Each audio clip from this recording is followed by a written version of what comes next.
Next question, Zisha.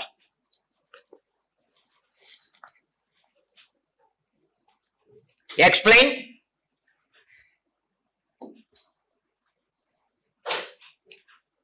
Question. Explain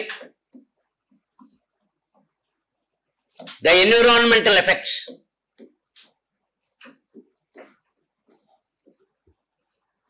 of over-utilization of water resources.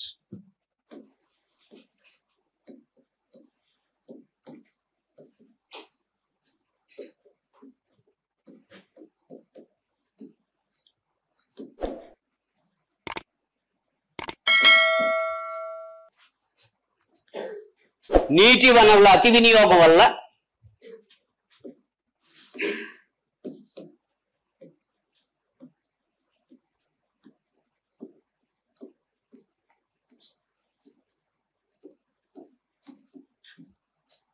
ఏర్పడే పర్యావరణ ప్రభావాలను తెలపండి.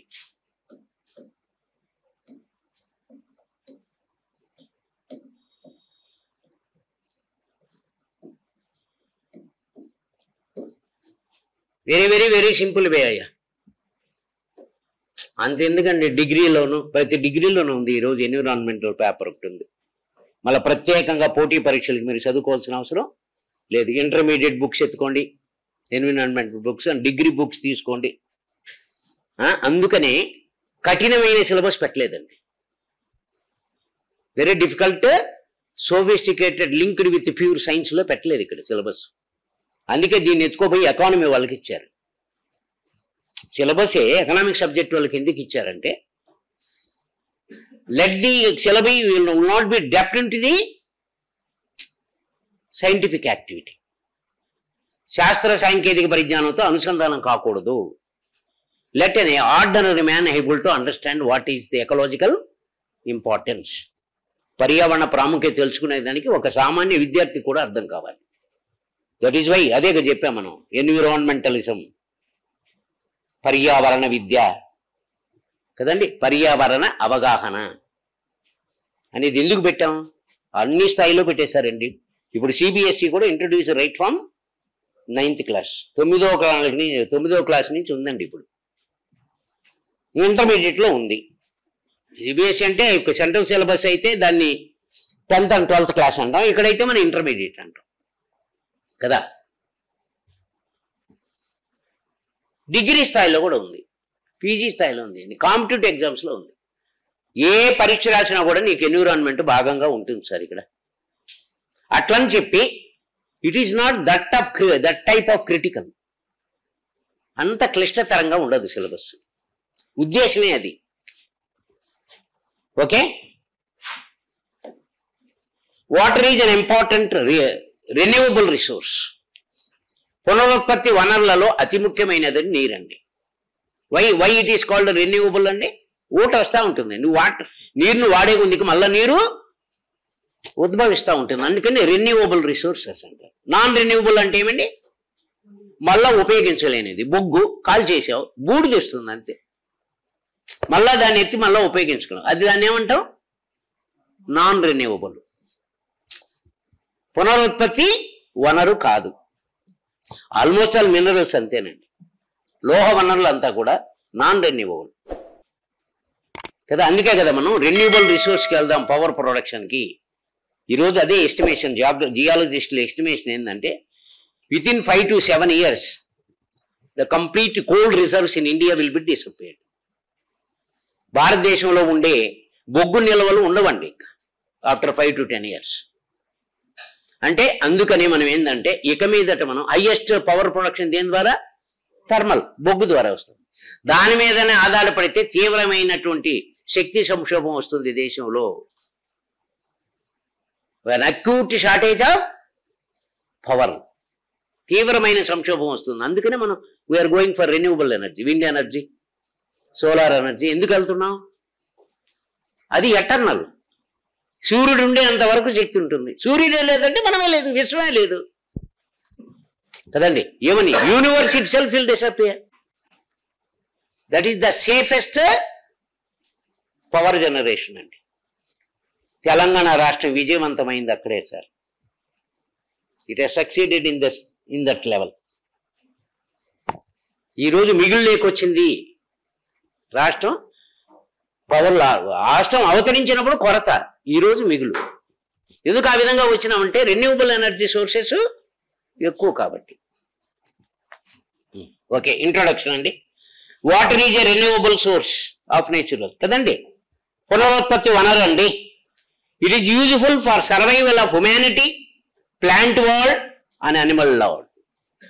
ఇది కేవలం మానవుడు బతకడానికే కాదండి, ఓకే, వృక్షజాలం బతకడానికి మరియు జంతుజాలం బతకడానికి కూడా ఉపయోగకరము.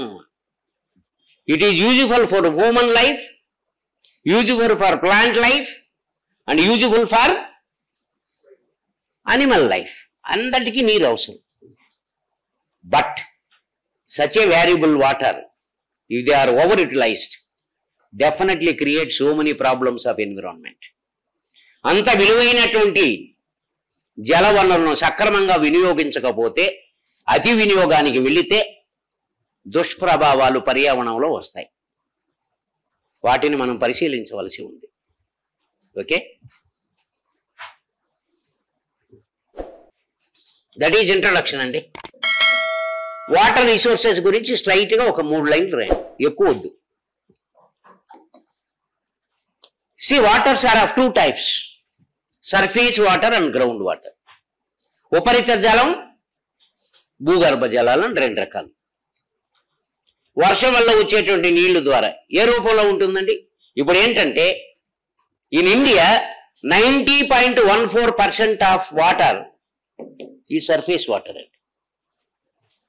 ఉపరితల జలాలు ఎంత అంటే 90.14%.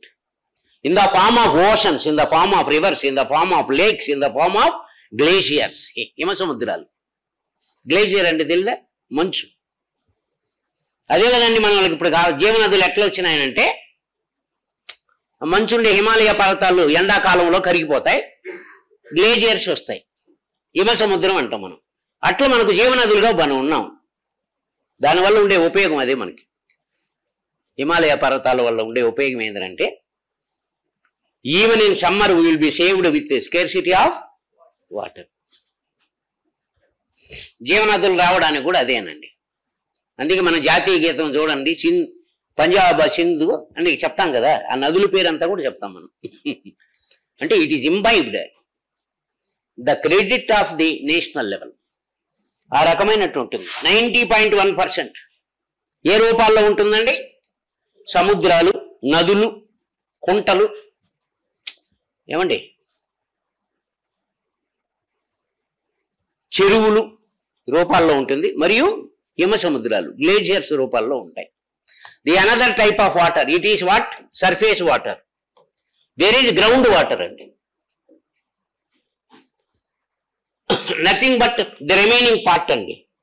18 చూడండి, గ్రౌండ్ వాటర్ ఎంత అంటే 9.86% అండి. ఇన్ ద గ్రౌండ్ వాటర్ 100 అయిపోతుంది. So this is the surface water and this is the ground water which are there in the ground అండి. And we will be digging of wells and tube wells or open wells or whatever. We are extracting water for drinking purpose and irrigation purpose. అది ఎందుకండి? ఉపరితల జలాలు చాలనప్పుడు, వర్షాభావం పరిస్థితులు వచ్చినట్లయితే కదండి, ఉపరితల జలాల యొక్క పరిమాణం తగ్గిపోతుంది. దాంట్లో కూడా తమాషా ఏంటి? 90.14%లో ఉపరితల జలాల్లో అత్యధిక శాతం ఏదండి? 70% ఆర్ ఓషన్ వాటర్స్. ఎందుకు పనికిరాని వ్యవహారం, ఎక్సెప్ట్ ఓన్లీ ఆ సముద్రాల్లో బతికే జీవరాశులకు తప్ప ఇంక దేనికి పనికిరావు. అదే చేపను ఎత్తుకొని వచ్చి మీకు అదే బయోడైవర్సిటీలో కూడా అది కూడా పాయింట్లు వస్తాయి. సముద్రాల్లో ఉండే జీవులంతా కానీ ఎత్తుకొని వచ్చి మనం పట్టుకొని వచ్చి మన బావుల్లో వేసినాం అనుకో, నెక్స్ట్ డేనే చచ్చిపోయి ఉంటుంది. ఎందుకంటే that is the water is consumable and helpful for their growth అండి. స్వచ్ఛమైన జలాల్లో బతకలేవు అవి. అదే ఈరోజు government is promoting blue economy అంటారు, దాన్ని నీలి ఆర్థిక వ్యవస్థ అంటారు. కొత్త పదజాలం వచ్చింది సార్. రేపు ఏదైనా ప్రిలిమ్లో బిట్ కూడా అడగచ్చు. What do me blue economy relates to what అంటే nothing but resources of oceans. సముద్రాల్లో ఉండే వనరులు అండి అవి. ఆ వనరుల్ని మనం బ్లూ ఎకానమీ అంటాం. ఎందుకు వచ్చింది సార్ ఇది? దీంట్లో కూడా ఎక్కువగా ఉప్పు నీరు, మిగిలిన నీరే మనం ఉపయోగించుకుంటూ వస్తాం. ఈ రెండింటిని మనం ఉపయోగించుకునేటువంటి అవకాశం ఉంది. కానీ అతిగా వినియోగిస్తే పర్యావరణ దుష్ప్రభావాలు ఉన్నాయండి. What are the ill effects of over utilisation?